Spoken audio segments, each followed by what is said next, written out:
ഒരു സ്ഥലം. ഇവിടെ നമുക്കൊന്ന് കയറി നോക്കാം. ചെറുപ്പമെന്ന് പറയാം. ഇവിടെ കയറുമ്പോഴൊരു കാഴ്ച നല്ലതാണ്. ഇത്തരത്തിലൊരു അവിടെ നല്ല വർക്കും കാര്യങ്ങളൊക്കെ ചെയ്തിട്ടുണ്ട് കേട്ടോ. അത്തരത്തിൽ എന്തൊക്കെയോ വർക്കും കാര്യം ചെയ്തിട്ടുണ്ട്. നമുക്ക് അറിയില്ലാതെ പറ്റിയിട്ട് ചേർത്തിലാണ് ഇവിടെ ഒരു ഇരിക്കമ്പൻ്റെ സെറ്റപ്പ് ഉണ്ട്. അപ്പുറത്ത് പോയേക്കാം. അവിടെ ഇതുവരെയാണുള്ളത്.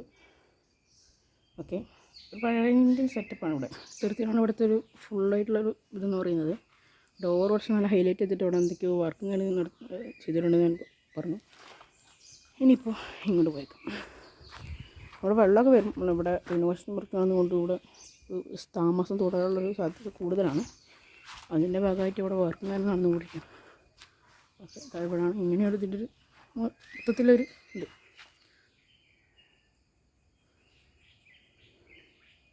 പിന്നെ മുറ്റം എന്ന് പറയുന്നത് ഈ ഒരു സ്പേസ് തന്നെയാണ്. വലിയൊരു മുറ്റം തന്നെയുണ്ട് ഇവിടെ. അവിടെ പോകുമ്പോൾ വലിയ കാടും കാര്യങ്ങളൊക്കെ ഉണ്ട്. പിന്നെ ഇതിൻ്റെ ഈ ഒരു ഭാഗം അവിടെ ഉണ്ടോ പൂട്ടൊക്കെ വെച്ച് ലോക്ക് ചെയ്തിട്ടുണ്ട്. ഉണ്ടോ, പൂട്ട് വെച്ച് ലോക്ക് ചെയ്തിട്ടുണ്ട്. ഇവിടെ തുറക്കാറൊക്കെ ഉണ്ട്. അങ്ങനെ അടച്ചിട്ടിരിക്കുന്നതല്ല. ഇതിൻ്റെ ഒരു ഭാഗം എന്ന് പറയുന്നത് ഇങ്ങോട്ട് വരുമ്പോൾ ഇവിടേക്ക് ഇങ്ങനെയാണ്. ഓക്കെ, ഇവിടെ ഇത്തരത്തിലൊരു സ്റ്റൂളൊക്കെ ഉണ്ട്. ഓക്കെ, ഇതിന് ഇവിടെ നിന്ന് ഇങ്ങോട്ട് വരാം. ഇവിടെ വന്നത് ഇവിടെ നിന്ന് വേണം. അപ്പോൾ ഇവിടെ ഇങ്ങോട്ട് പോയി ഇതാ ഇവിടേക്കാണ് എത്തുന്നത്. ഇവിടെ എത്തിയിട്ടുണ്ട്. ഇവിടെ ഒരു കുളമൊക്കെ ഉണ്ട് കേട്ടോ. അതിന് മുന്നേ ഇവിടെ ഒരു ഇതുണ്ട്, കിണറുണ്ട്. ഇവിടെ നല്ല ശ്രദ്ധിക്കണം. ഇവിടെയൊക്കെ കിണറുണ്ട്.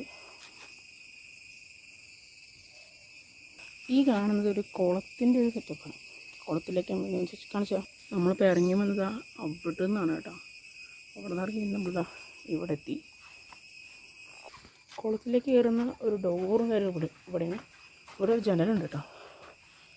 കുളത്തിലേക്ക് കയറുന്ന ഒരു ഡോറ് ഇവിടെയാണുള്ളത്. ഓക്കെ, ഇതാണ് കുളം എന്ന് പറയുന്നത് കേട്ടോ. പഴഞ്ച